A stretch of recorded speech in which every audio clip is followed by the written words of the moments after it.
Alors, la sœur pose la question, bonjour, j'aimerais savoir si un sorcier rêve. Si oui, à quel moment? Vu que pendant qu'on pense qu'il dort, lui, il est occupé à faire autre chose. Alors bien, je vais t'expliquer, sœur. Oui, le sorcier rêve. Oui, le sorcier rêve, mais ça devient quelque chose de difficile. C'est que parfois vous allez savoir que la plupart des choses qu'il explique comme songe, en réalité, pour plus de 90% des songes qu'il explique, hein, ce ne sont pas des songes, ce sont des réalités mystiques ou encore des réalités qu'il vit dans le monde astral. Hein? Voilà. Pourquoi? Parce que je t'explique. Tu dois comprendre que les rêves que nous faisons, hein, le divin se connecte à nous par le canal de notre esprit. Hein? Par le canal de notre esprit. C'est notre esprit qui est le moyen de connexion avec le divin. C'est la raison pour laquelle tous les rêves que nous faisons, tout ce que nous voyons, nous le voyons au niveau de notre esprit. Tu dois comprendre que même la faculté de penser, d'imaginer, l'intelligence, toutes ces facultés sont situées dans l'esprit. Donc l'activité spirituelle se trouve au niveau de l'esprit. Donc lorsque le divin nous parle, il vous parle. Il parle à votre esprit. C'est la même manière, lorsque vous recevez un démon ou encore vous recevez le Saint-Esprit, il vient d'abord se loger dans votre esprit. Vous comprenez? Parce que c'est là où vous recevez les révélations, c'est là où il vous influence et c'est la raison pour laquelle votre système de pensée commence aussi à changer. Et lorsque vous êtes infesté par un esprit, votre système de pensée change. Tu dois comprendre ça. Voilà, donc ta première identité spirituelle se trouve dans ton esprit. Donc lorsque tu es habité d'une entité, par exemple, d'un esprit de sorcellerie, il vient d'abord se loger. Parce qu'il y a des esprits, parce que là aussi je dois quand même en parler. Bon, une autre fois, les possessions démoniaques se font de diverses manières. Vous êtes possédé dans l'esprit, vous pouvez être possédé dans l'âme, tout comme vous pouvez être possédé dans le corps physique. Vous comprenez? Voilà, la seule entité qui a la capacité de posséder les trois dimensions, les trois entités en l'homme, c'est-à-dire le corps, l'esprit et l'âme, c'est l'esprit de folie. L'esprit de folie possède à la fois l'âme, il possède à la fois l'esprit, il possède à la fois le corps. Vous comprenez? Mais quant aux autres esprits, elle arrive, elle possède une partie de l'être humain. Vous comprenez un peu? Par exemple, lorsque l'esprit de sorcellerie arrive, il te possède au niveau de ton esprit. Il ne te possède pas au niveau de l'âme. Est-ce que tu me suis? Maintenant, ce qu'il va maintenant faire, c'est qu'il va commencer à influencer l'âme jusqu'à progressivement, il peut descendre maintenant à un moment donné dans l'âme.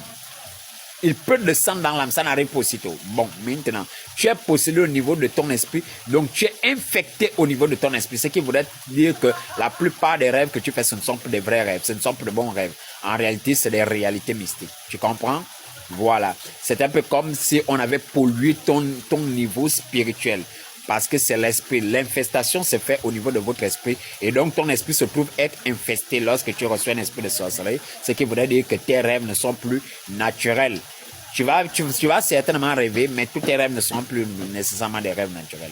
Maintenant, qu'est-ce qui va se faire? Avec le temps, si tu reçois, par exemple, au niveau de ton esprit, une délivrance, on va simplement déloger l'entité qui se trouve dans ton esprit. Et tu comprends? Mais tant que l'entité est là, tu comprends? Elle coupe le pont. Parce que tu dois comprendre que notre connexion, tant que notre esprit est libre, notre esprit est ouvert, la facilité de recevoir les messages du divin est ouvert. Hein? Voilà. Or, l'esprit de sorcellerie, lorsqu'il vient se loger dans ton esprit, il se tient là et celui maintenant qui intercepte les messages. Ce n'est pas que tu n'en rêves pas.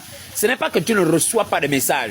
On te parle, mais seulement tu ne vois plus ces rêves-là parce que l'esprit de sorcellerie se trouve logé dans ton esprit et il intercepte tous les songes.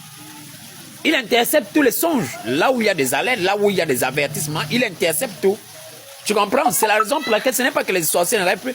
Ils interceptent. Les quelques rêves souvent que tu vois, ce n'est que par la grâce de Dieu lorsque le Seigneur permet que malgré le fait que cette entité-là se tienne là, comme gardien, hein, pour pouvoir vous empêcher d'avoir accès ou à certains messages, malgré ça, le Seigneur permet souvent que certains messages quand même vous parviennent.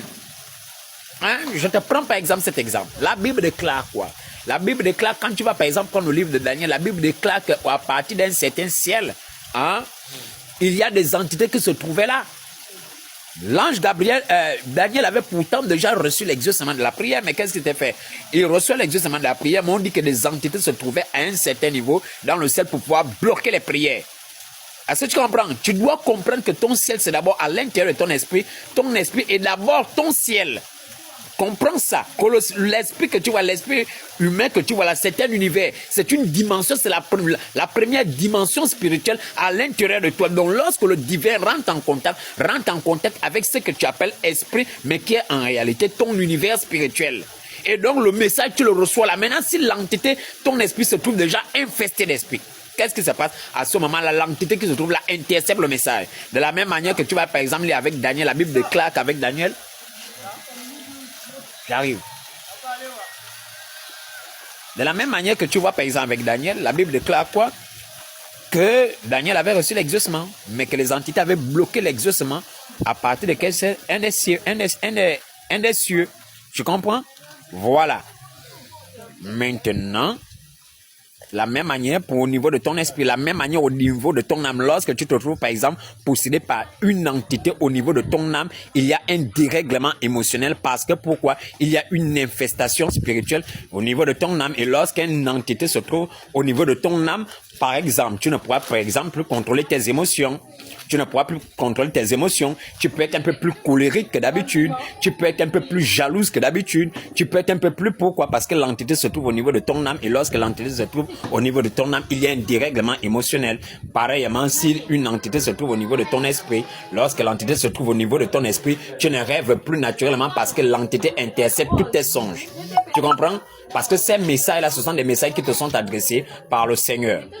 Tu comprends? Alors, il ne peut pas permettre à ce que ces messages te parviennent. Tu me suis? Voilà. Donc, voici ce qu'il y a de pareillement pour les entités lorsqu'elles possèdent le corps. Lorsqu'une entité possède, par exemple, ton corps, elle peut, par exemple, produire des maladies. Tu commences à avoir des maladies. Voilà. L'entité peut posséder à divers niveaux. L'entité peut posséder, par exemple, au niveau de telle ou telle partie de ton corps, tu commences à avoir la tension, tu commences à avoir le diabète, tu commences à avoir, ça doit dépendre de là où l'entité est allée se loger. Ça, ce sont les entités qui logent le corps et font quoi? Cause des maladies. Il y a des entités qui se logent dans l'âme, créent un dérèglement émotionnel. Tu comprends? Tu es plus colérique, tu es plus ceci, tu es plus cela, tu es toujours déprimé, tu es toujours triste, tu es toujours ces entités attaquent au niveau de l'âme. Afin de pouvoir affaiblir ta volonté, s'attaque à ta volonté. Est-ce que tu comprends un peu? Voilà, si on affaiblit ta volonté, tu n'auras plus trop la force de te battre dans la vie. Donc, les entités ne te combattent pas au niveau de ton esprit, te combattent au niveau de ton âme. Tu comprends? Pour pouvoir infester tes émotions, ce côté-là, afin que tu sois toujours envahi de mauvaises émotions, de mauvais sentiments, etc. Et dès lors que tu vis même encore une déception, ils ont encore une facilité à pouvoir te manipuler sur le plan émotionnel, même psychologique. Est-ce que tu comprends un peu? Pareillement, pour le niveau de l'esprit, le sorcier se trouve infesté. Il se trouve pollué. Sa source spirituelle est sale. Ça a besoin que le Seigneur nettoie cette source et dégage l'entité qui fait entrave au message, hein, qui fait obstruction. Afin que tout librement, il reçoit les messages. Ce n'est pas qu'il reçoit, il en reçoit. C'est un peu comme quelqu'un qui envoie toujours, qui vous envoie des lettres, et il y a un individu dans votre maison qui reçoit ces lettres à votre place et il les cache. C'est-à-dire que vous, on vous envoie des lettres à chaque fois, de beaux messages. Et il y a un individu dans votre message, il reçoit les lettres à votre place, il les cache. Ou bien il reçoit les messages à votre place, il supprime tous les messages qui viennent dans le téléphone. C'est-à-dire que le chef d'État t'envoie des messages, de bons messages. Et le gars, il tombe sur les messages, il supprime seulement. Et l'esprit de sorcellerie, il fait pareil lorsqu'il se trouve au niveau de ton esprit. De n'importe que tu ne rêves pas, tu rêves, mais seulement l'entité intercepte tout. Donc voici ce que j'avais à dire comme réponse. Tu passes une excellente journée, excellent dimanche à vous.